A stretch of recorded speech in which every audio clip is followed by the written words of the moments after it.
2000 is taken as a loan by Rajesh at a rate of 5%, 15% per year simple interest for 2 years.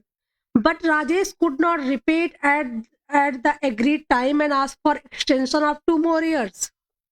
So the lender included the interest amount for the period as a principal for the next year at the same rate of interest. The total amount paid by Rajesh at the end of 4 years. ठीक है,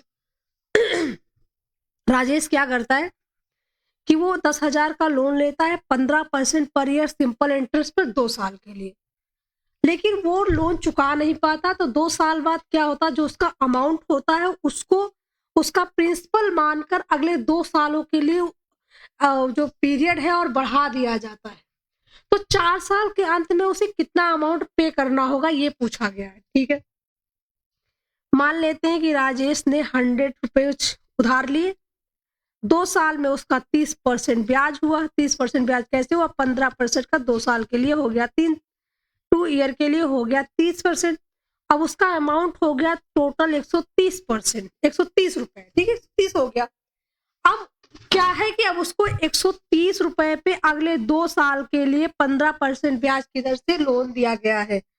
फिर 30% का profit हुआ और इसका 130 का 130% principal हो जाएगा, जो कि हो जाएगा, काट देंगे तो 169। ठीक है, 100 रुपए उसने उधार लिए थे, अब उसको देने कितने हैं, 169 देने हैं। इसकी कीमत है 10,000 रुपए।